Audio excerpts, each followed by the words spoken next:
में देखिए फिर वो हिंदू मुस्लिम, मैं ये कह रहा हूँ प्रीति जी मैं ये कह रहा हूँ कि आपको आर्कनसॉ जाना है, आर्कनसॉ जाइए, लेकिन अयोध्या भी तो घूमिए।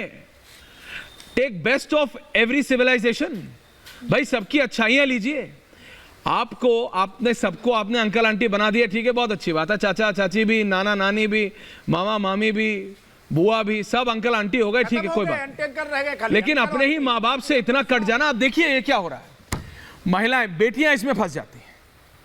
दिल्ली हो, लखनऊ हो, जबलपुर। ऐश्वर्या देखिए एक चीज जी, प्रीति जी बताइए। ऐश्वर्या देखिए, बिल्कुल जैसे दिल्ली के मेहरौली पे हम लोग 3 दिन से डिबेट कर रहे हैं, लखनऊ में भी ये घटना भी देखिए घट गई। तो एक चीज तो देखिए जाननी पड़ेगी कि समाज में हमारे आसपास ही हैवानियत पनप रही है और एक इंटरनेशनल रैकेट और एजेंडा के तहत ये चलाया भी जा रहा है। आपको ये बात पता है बहुत अच्छे से कि धर्मांतरण हो चाहे लव जिहाद हो, धर्मांतरण पे बहुत सारे एनजीओज के FCRA अकाउंट भी बंद किए होम मिनिस्ट्री ने। तो इसका मतलब ये सिर्फ फैमिली या सोसाइटी तक नहीं ऐश्वर्या, ये एक बहुत बड़ा इंटरनेशनल आज की डेट में धर्मांतरण बहुत बड़ा विषय हो गया। अगर नहीं होता तो होम मिनिस्ट्री द्वारा हजारों एनजीओज के FCRA account 12A ATG cancel नहीं होते। अब आइए आप फैमिलीज पे, जब हम बार बार फैमिलीज की बात करते हैं, ठीक है, न्यूक्लियर फैमिलीज हो गई, अब सिर्फ माँ बाप भाई बहन चाचा मामा ताऊ जैसा आपने बताया वो खत्म हो गए। पहले लोग बच्चे जो होते गर्मी की छुट्टियों में, हमें अपना बचपन याद है कि गर्मी की छुट्टियों में हम नानी दादी इनके घर आते थे, बिल्कुल। अब अगर आप देखेंगे कि शहरों में अगर अपने ही दादा दादी आते हैं तो लोग उसमें कहते हैं कि घर में मेहमान आए हैं।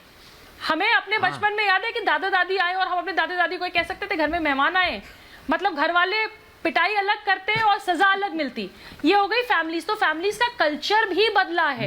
पेरेंट्स की, बच्चे पेरेंट्स से अगर दूर हो रहे हैं तो उसका बहुत बड़ा कारण इन चीजों का भी है। प्रीति देखिए, प्रीति आप एक महिला हैं, आप एनजीओ हैं, आप एनजीओ के लिए काम करते हैं और ऑल्सो पॉलिटिकली एफिलिएटेड। मैं आपसे ये पूछ रहा हूँ प्रीति जी, श्रद्धा के साथ जो दिल्ली में हुआ वो हैवानियत है, मॉन्स्टरस है।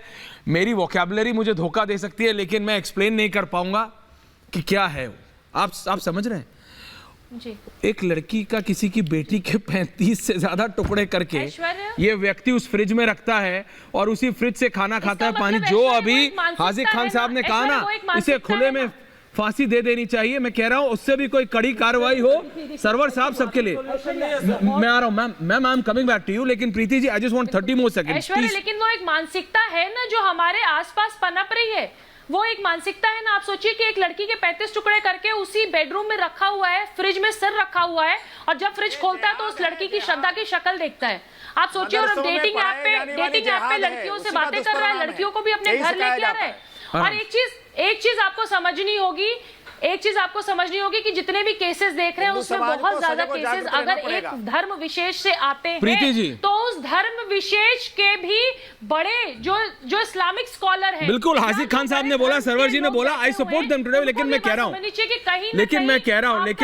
हूं असगर खान साहब, नहीं मैं आ रहा हूं, जवाब